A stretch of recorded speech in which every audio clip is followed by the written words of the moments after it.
Oke, hari ini kita akan membedah sebuah dokumen kuno yang jujur saja isinya terasa sangat relevan untuk zaman sekarang.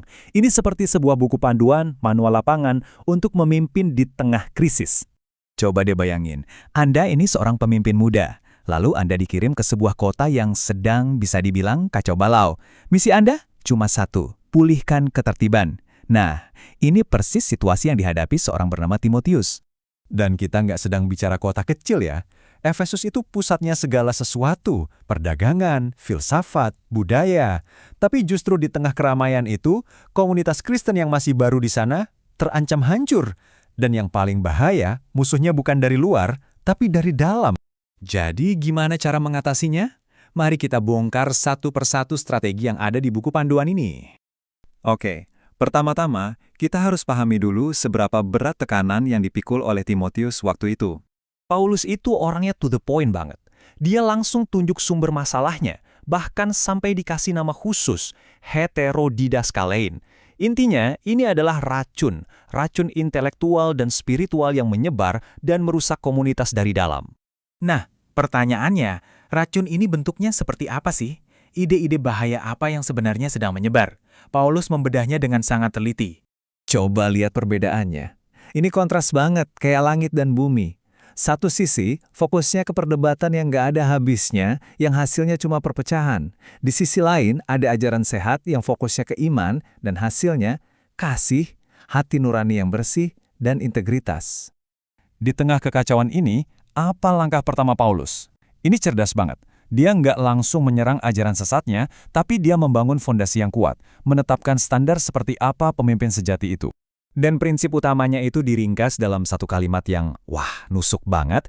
Intinya, kalau urusan rumah tangga sendiri saja berantakan, gimana mau ngurus komunitas yang lebih besar?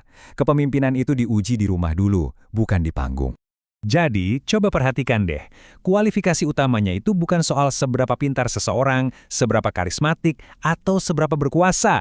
Bukan, semuanya tentang karakter moral yang bisa dilihat sehari-hari. Bisa dipercaya nggak? Itu intinya.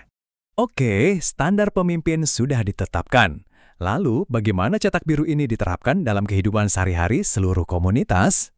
Dan ini dimulai dari sebuah visi yang luas, bahkan bisa dibilang radikal pada masanya.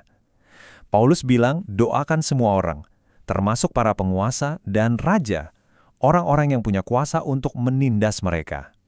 Ini menunjukkan peran komunitas sebagai warga negara yang bertanggung jawab.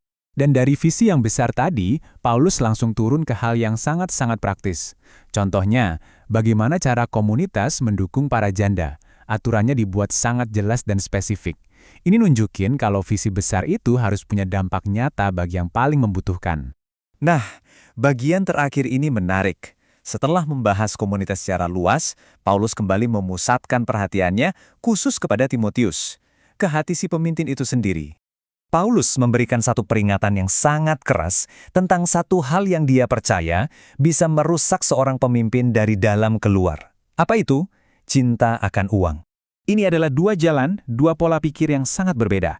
Yang satu didorong oleh hasrat untuk kaya, yang ujung-ujungnya adalah kehancuran. Satunya lagi didorong oleh rasa cukup, yang justru membawa pada kekayaan spiritual yang sejati. Ini pilihan yang harus diambil setiap pemimpin. Jadi, pesannya bukan cuma jangan lakukan ini, tapi juga lakukanlah ini. Sangat jelas, ada hal-hal yang harus kamu jauhi mati-matian, dan ada hal-hal yang harus kamu kejar dengan segenap hatimu. Dan akhirnya, semua nasihat itu ditutup dengan sebuah panggilan pribadi yang sangat kuat. Paulus seolah-olah berkata pada Timotius, ini adalah pertandingan. Anggap misimu seperti kompetisi seorang atlet yang butuh semua kekuatanmu. Nah, ini meninggalkan kita dengan satu pertanyaan penting. Di dunia kita sekarang yang juga masih berjuang dengan perpecahan, kira-kira prinsip kuno mana dari buku panduan ini yang paling kita butuhkan saat ini?